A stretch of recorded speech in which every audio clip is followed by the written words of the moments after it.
break. Welcome so to glad lunch you break. guys jumped in. Grab that drink, grab that snack. Join us on lunch break, and as always, like, share, let your friends know We're not what's going we're not on. bashful in asking that because Nope. I think we're at 600, right? We're over 600 now. That is Officially, great. Yeah, Yeah. we hit it and went over. 700 is the new target. Yeah. Yeah. So I lost the water bottle memo. Yeah, I got here's- the cup. There So we go. But you guys have done a great job of keeping us growing. Yeah. It's cool to get to know the audience. Continue to comment too while we're talking. Yeah. If you have questions, we need those as part of the next show. So please get interactive. We want to get even more interactive with you guys. Yeah. So as we're here today, I want to give a shout out to our Encourage Media creator, Josh Vietti, for having the vision for Encourage Media. We are an Encourage Media production. Yes. I've got to give our executive director, Vince Sierra, a shout out because he's behind the camera today because Mike is on camera with us. So I said about having Vince on helping us here is like having Steven Spielberg behind stage with Yeah. us. We've got Dude's like next level. got one of the ghosts, and he already solved a problem. He for today's did. show, guys. We've had an Beautiful stuff. epic hum, and Vince solved the epic hum today. So Yes. Thank you, Vince. big shout out Continue to to our make executive moves. director, Vince Sierra. Our executive producer, Seth Parker, is not with us today. We got to call him out on that. Yeah. But he's getting ready for our men's retreat, which is this week. Well, we had a Oh, truncated he's got a great schedule, so he's excuse. busy. Yeah. Great excuse. Yeah, men's retreat, guys. If you haven't signed up, we encourage that greatly. So our on-site producer, Mike Harvey, is in front of the camera. I'm really You guys get to put a face to him. Yeah. We're Yeah. always giving them the shout out. Now we get to know some more about them. You betcha. And our creative consultants, Tessa and Taylor Touchstone. You know, this is a great thing. Having Mike in front of the camera today is one of those things where we can't do it without a team. Yeah. You gotta have a team. And as you're out there, some people get kind of twisted up with how I do things. Well, get to put a team together, and it becomes something that is not as troublesome. Weren't we talking about that earlier today, Tom? It's were. like you don't always have to do everything yourself, right? Well, and I think that's a fallacy that a lot of people will put on their own self. Yeah. I do sometimes. Lots. You'll take on the task of I've got to do it myself. Right. And if you throw a team around you, it makes it a lot easier. I used to do a thing for the drug program. Just say no. Dare? Dare. I worked for the Dare program for years as an cool. athlete, and we'd bring out the barbell and you put 4 plates on it, and you would show how kids together as a team could lift it. That's awesome. Nice. One kid dang. couldn't, but if you put about 10 of those rascals, You just gave me an object. And then you laid down and just did the whole thing by yourself. See, I was very big still back in there, but it made more impact when you had. Dang, that's a great. I'm serious. Yeah, it is. Don't be seeing that on social media. I'm using that. But it's true, Justin. Justin's got a heart for youth ministry. Yep. It's hard. It's hard to get that out of You people. can't get it out of your mind.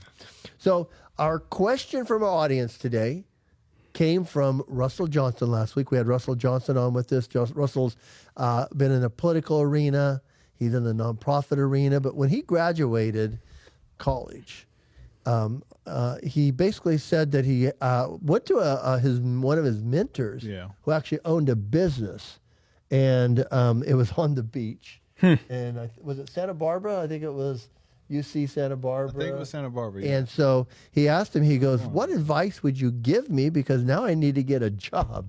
That's the reality check for university students, people in school, that there comes a moment where you have to get a job, right? The training is done. And he said he'll never forget, because he remembers it to this day, what his mentor told him. He says, find out what you're passionate about and do it. And Russell went out and did it. He said he was passionate about politics, but not only about politics, about getting things done, knowing about the realm of politics. So I kind of changed that question into do what you love. One of the interesting things that I was able to do as a young guy, and I've shared this on maybe a podcast or two before, was I got to get paid very well for doing something I love. Yeah. And it was lifting weights.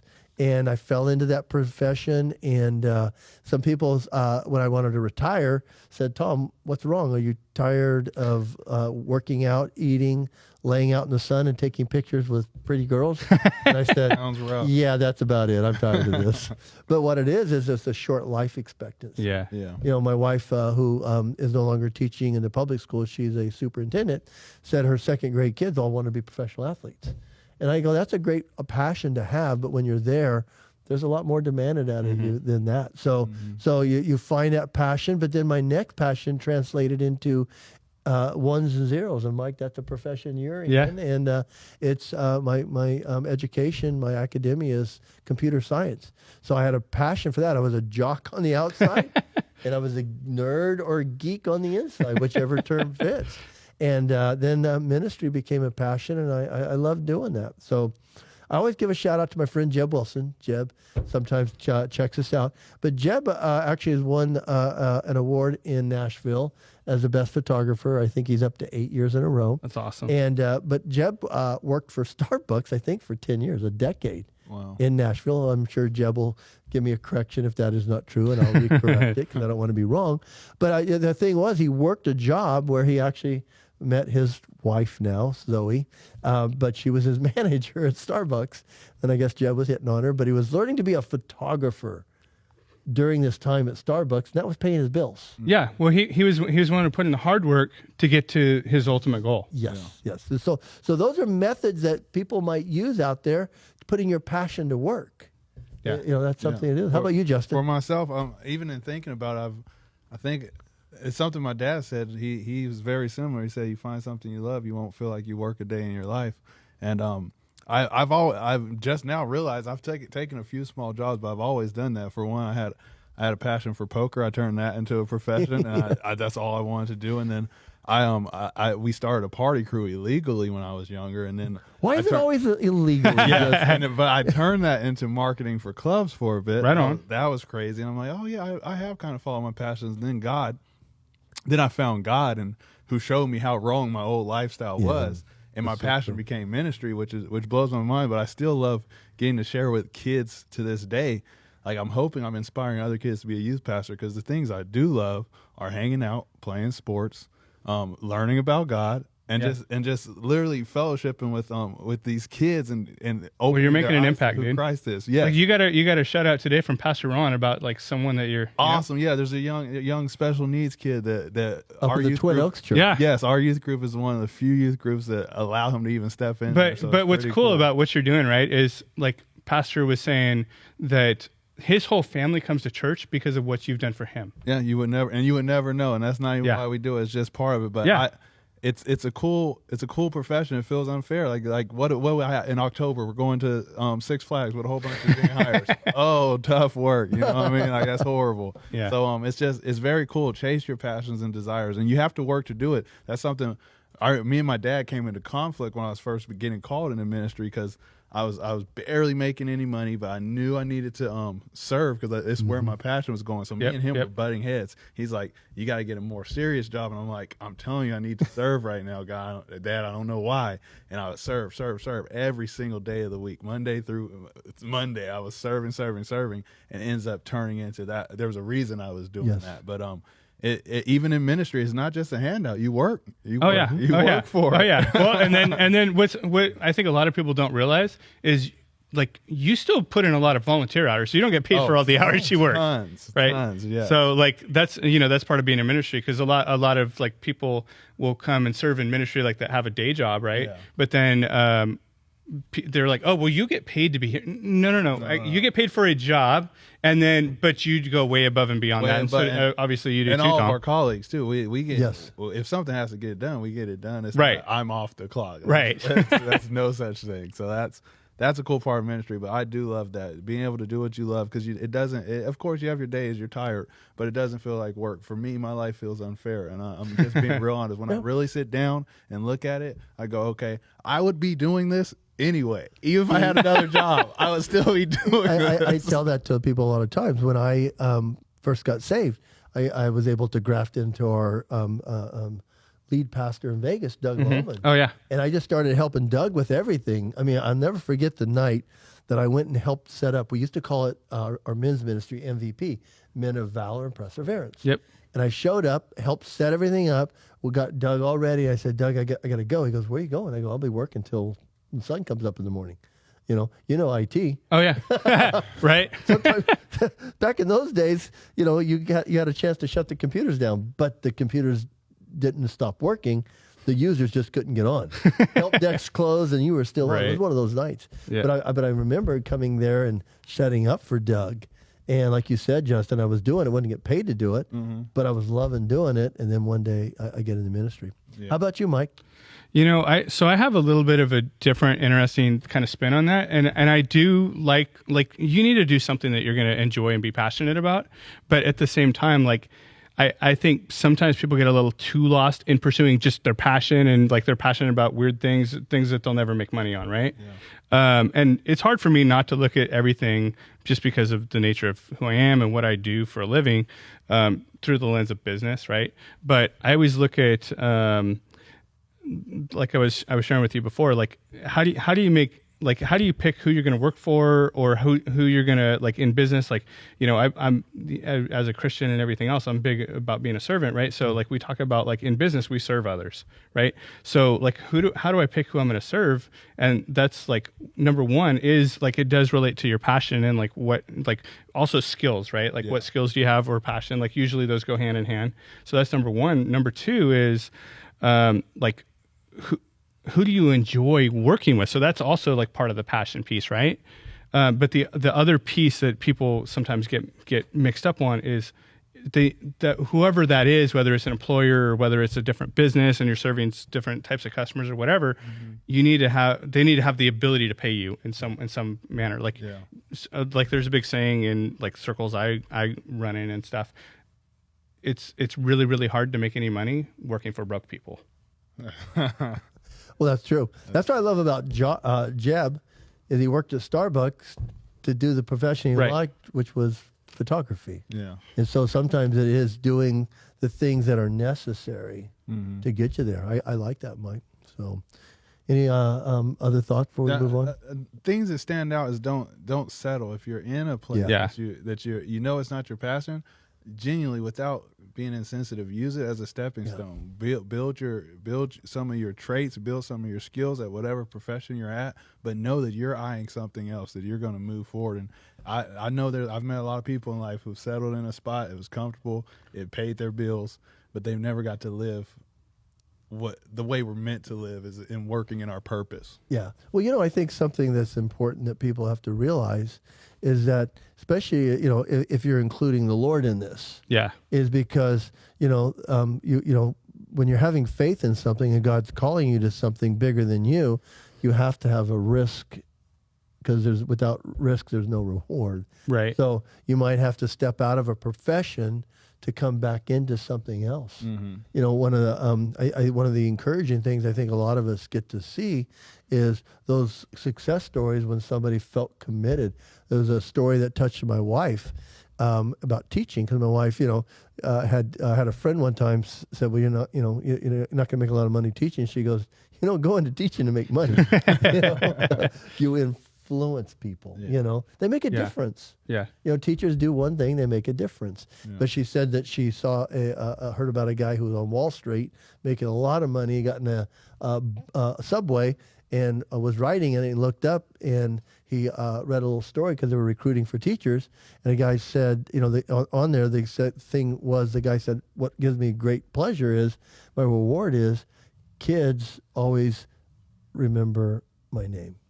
You were my second grade teacher. You were my third." Yeah. And he goes, "Nobody in Wall Street remembers my name." And so he said he went into the teaching profession just for that one reason. How cool. To make a difference. That's cool. In kids' in kids' lives. So, like you said, Mike, there's more to it. And so if you're out there, one of the big things I think that we have is knowing the Lord, is able to pray about it. So if you're out there, pray about it. Look around at your passions and just trust God in what He's leading you in. So I like it.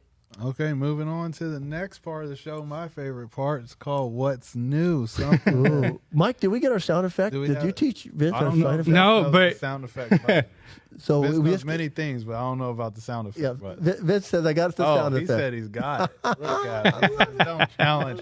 well, we don't get the headphones to hear it, Yeah, right? I didn't know, but I'm glad you guys got to experience it. Shout out to Seth for making that. But Mike, what is that? You know exactly what this question is. Oh yeah. You see it every week. Every So week. I don't have to explain Every week. too hard. But what is that thing? Man, something that maybe me and Pastor Tom may not know about. Oh, something you and deep. Okay, You okay. might already talk okay. to about. Talk to us about it. Man, something. I know a lot about Mike. I know. know. Yeah, I know. I'm 13 years old. Something I don't know. Something you don't guys know are is too easy. close. You guys are way too. And Vince is going to know a lot too. yeah. Vince was actually my first roommate too. Oh, that's There's a thing.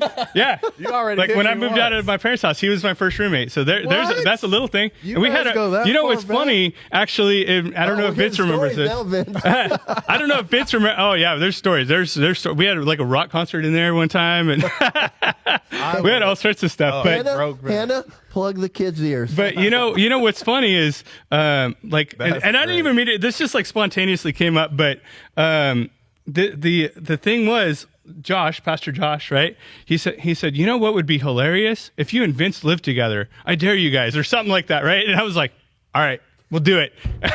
But we had a great time. Like me and Vince are still good friends to this day. It's great when you can be roommates and stay friends. Yeah. But what is that about men where we like that dare? I think some of the greatest things that men accomplish and some of the worst things we do is when people say, I dare you.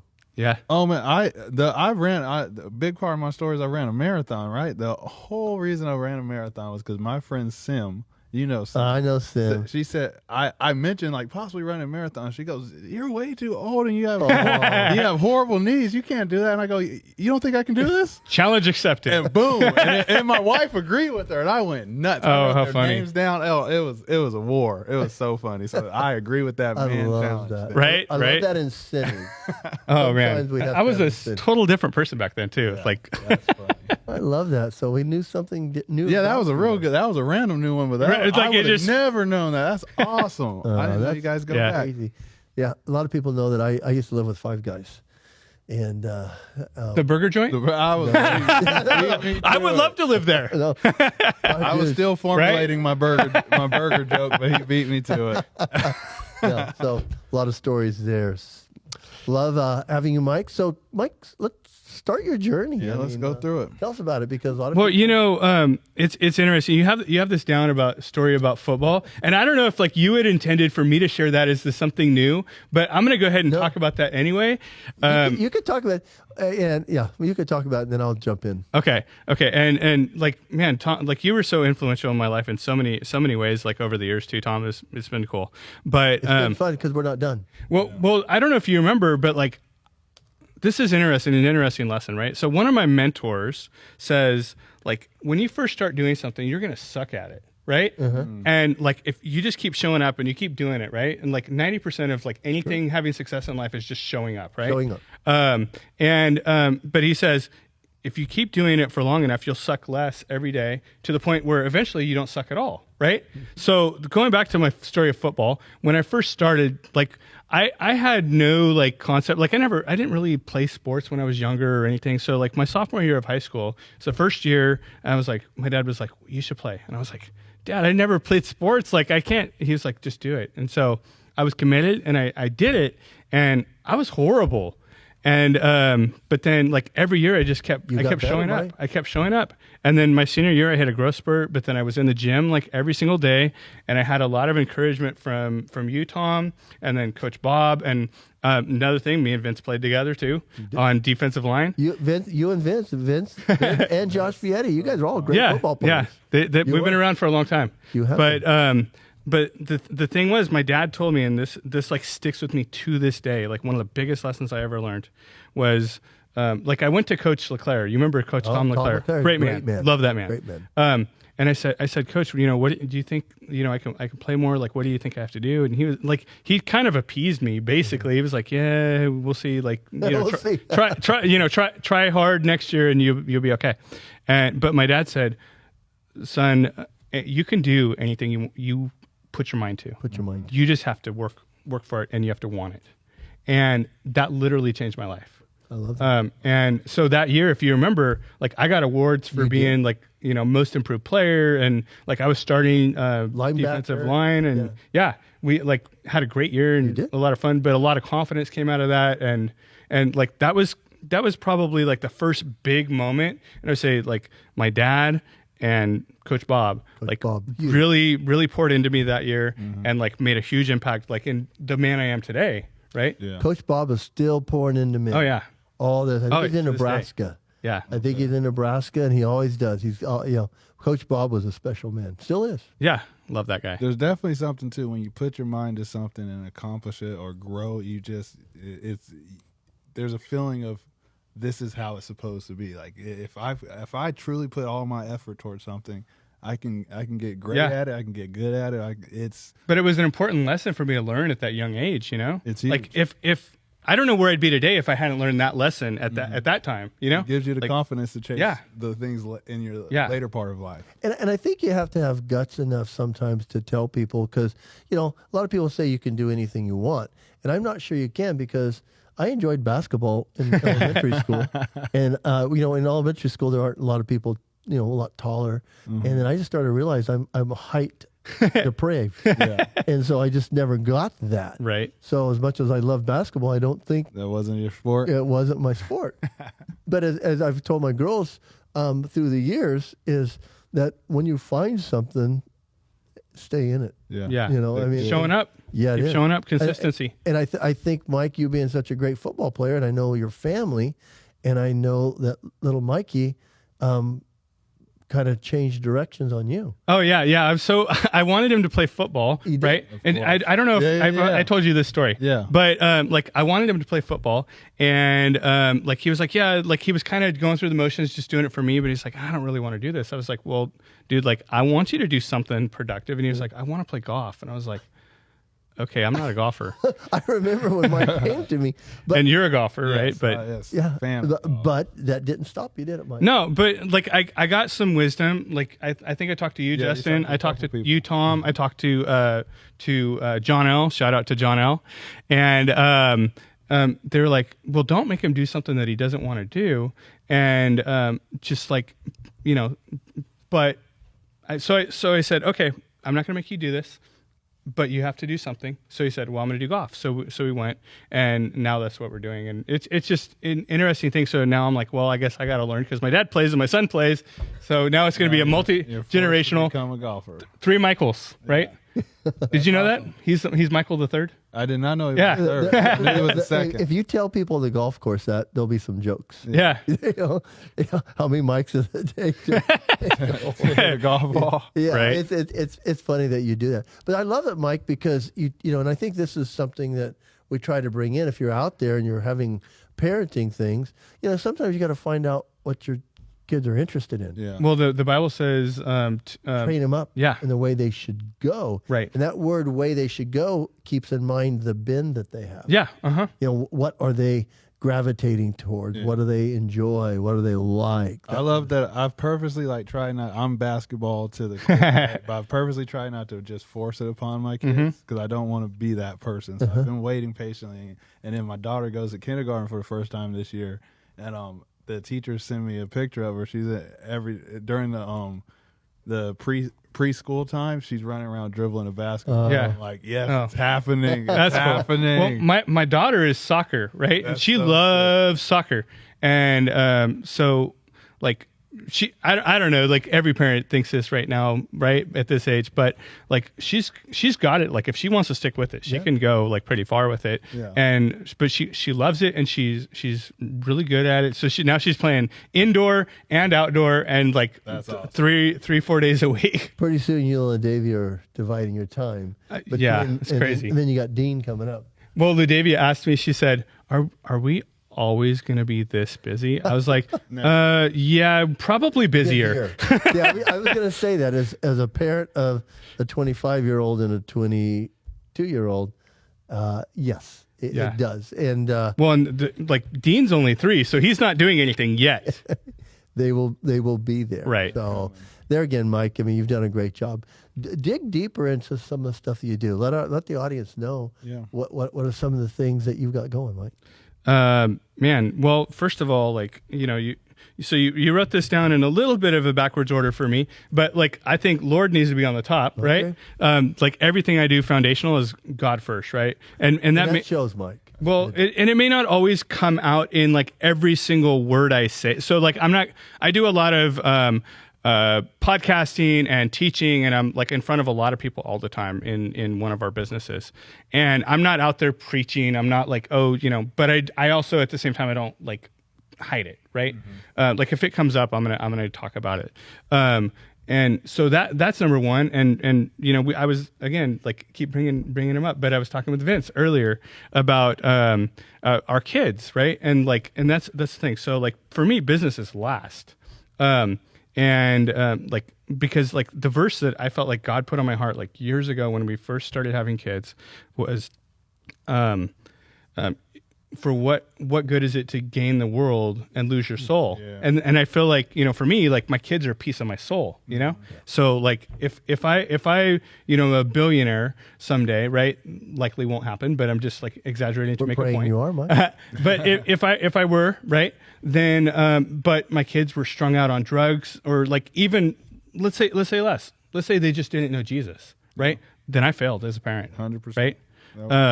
So like that's number one in my life, like my kids. And so like, and it doesn't happen every night, like, I try to do it, but if you miss, like, don't feel like you're a failure. Right. But like, I'll read devotions with my daughter. Like we have this little, nighttime thing, and then my wife will go do it with my boys. And, but so we make a point to make God a center of our you have to. And that's why I love it. I mean, it's funny. I've known all your children. Yeah. And Dean and I are kind of fellowshipping in worship. Yeah. Because I enjoy worship in a group setting, and Dean does too. Yeah, for sure. And so he loves singing and dancing. He does.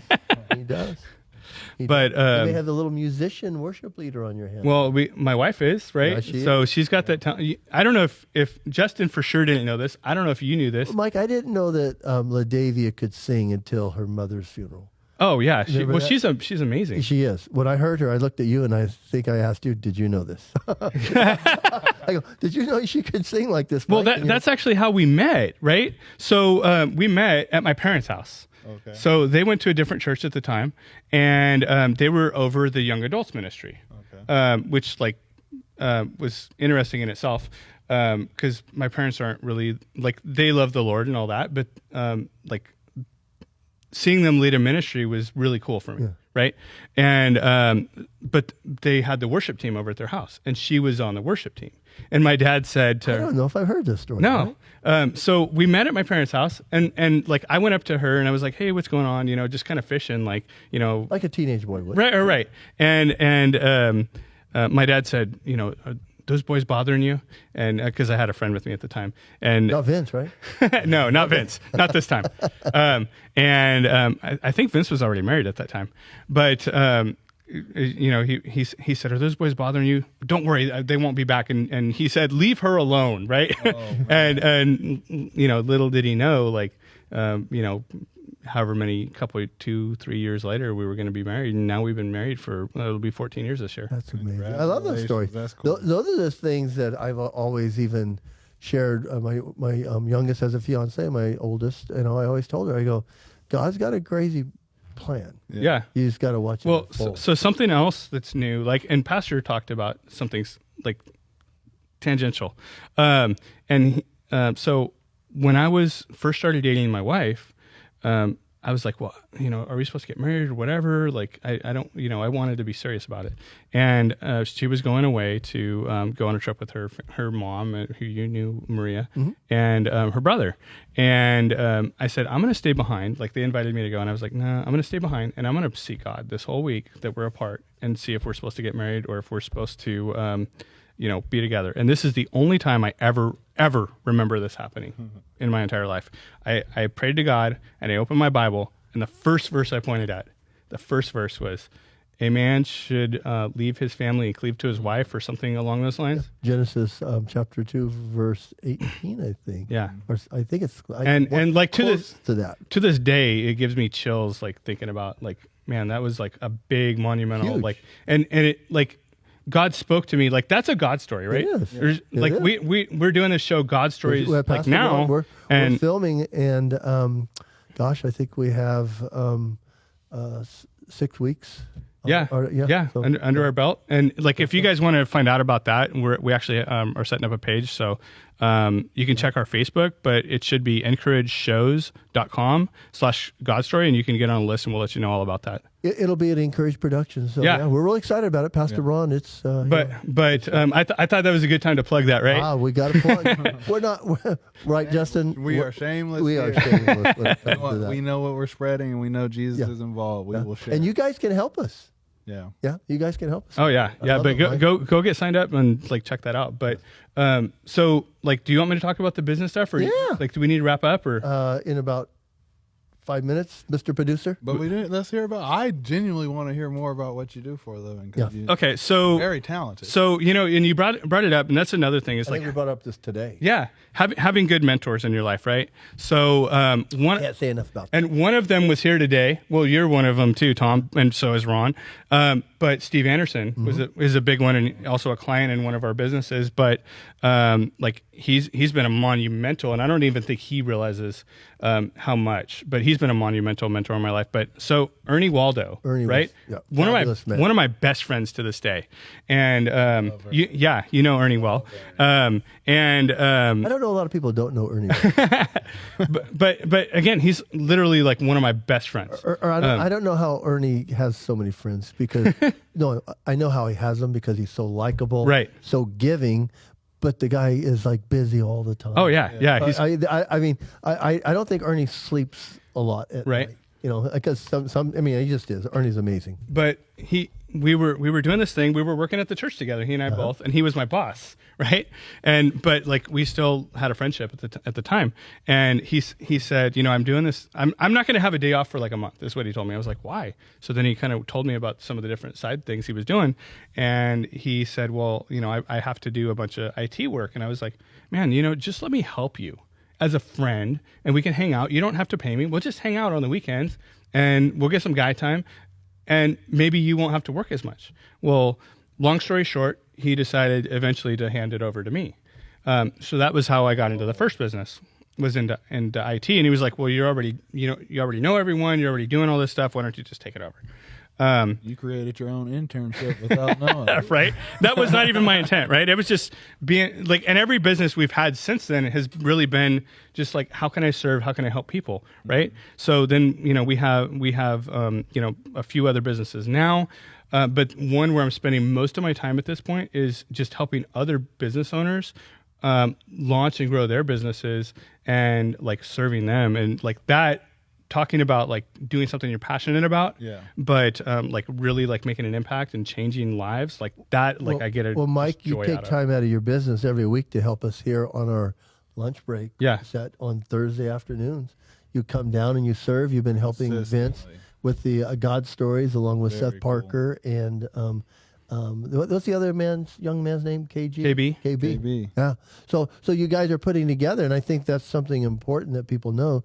You've found a passion, you and Vince, because I know Vince loves this and photography, but you've also brought others along with you. And it's really neat or it's really kind of a great story that Ernie Waldo was able to bring you. Oh, along. man. Remember when you did the Visalia office? Oh yeah, down in Main Street, Visalia. I remember I took my nephew with me when I went up there. You did. I remember that. I mean, you blessed us because you were learning that IT work. Yeah, So, yeah. That was a fun time. That was. I like it. So Mike is clearly passionate about helping businesses. So if you guys are out there, here's your source. We're introducing you to another source, Mike Harvey. Resource. Is there a way people can reach you? Probably the best way. Just email Mike at MikeHarvey.co. MikeHarvey.co. I like it. Mike, you want to wrap us up and leave them with any last minute thoughts, our audience? Like I think for me, like the biggest thing is serving the Lord. Like, He will bless everything you do, if you just continually strive to seek Him and serve Him with all of your heart and with all of your life. What is the verse in the Bible? Matthew 6:33. Yeah. It's my life verse. I mean, Yeah. if I had a tattoo, Brian Welch asked me, I'd get it right on my shoulder. Seek ye first God's kingdom and His righteousness, And all the rest. and all else will be provided. Yeah, and it's absolutely true in my life. That's been my moniker. That verse, we're all testaments. Yeah. True as dare. Yes, Yeah. it is. You can't. change. I can't stress it enough. That is the thing that I believe we Genuinely all that simple. worked. Yes. Yeah. It's crazy. We talked about that, I think, in our last episode of God Stories. We talked about that. That if you're out there, and I'll just throw in a nugget here, Mike, because I see you do it all the time. Life's a laboratory. Yeah. You know, go out there and experiment with your faith.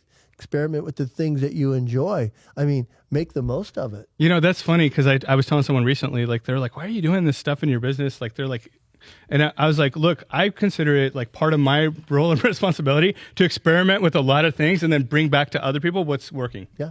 And I think when you keep that kind of an attitude, because, you know, you can look at failure two ways. I messed up on something, or I just learned another way to not do something, and you keep pushing on. The ones who are successful are the ones who aren't afraid to fail and fail a lot really fast, but then get up and learn their lessons. Yep. Yes. Don't take it to heart, because you're not going to find anybody who hasn't had failures in their life. Oh, absolutely. Absolutely no one. The Michael Jordan story. You know, that's Didn't play high school basketball, right? Cut. Cut. Not even didn't play. Cut. Was not good enough. The best player in the world was not good enough The for GOAT. a high school team. The GOAT. Well, Yes. you know, Crazy. that's something that I think is also a good thing to share with others. Like, and something Steve Anderson, like one of the things he's taught me is, you know, and Steve's very successful business person. And he said, you know, really, like, all of us have the same issues. Like, you think, oh, well, this guy's achieved this level of success in business or whatever. Like, he doesn't have to. No. The way he puts it is, we all have the same problems and frustrations and stresses and whatever. Some of us just have an extra zero behind it. Yes. Yep. So true. So good. So it is. Well, guys, we want to again thank Encourage Media Productions. We want to thank our executive director, Vince Sierra, Seth Parker, who has got a day off. We want to figure out how that happened. Mike Harvey. Mike Harvey, who's sitting in front of the camera. Our consultants, Tessa and Taylor Touchstone. We thank all the crew, because this is a show. Takes a lot of collaboration. Hope you're enjoying it. Yes. We thank you guys too. And don't forget to like, share, subscribe to this channel. Yep. Thank you guys. If you want any questions for next week, Pastor Tom at vbf.org. Jay Greer at vbf.org. And Mike at MikeHarvey.co. Have You a guys good take one. This care. is God lunch bless. break.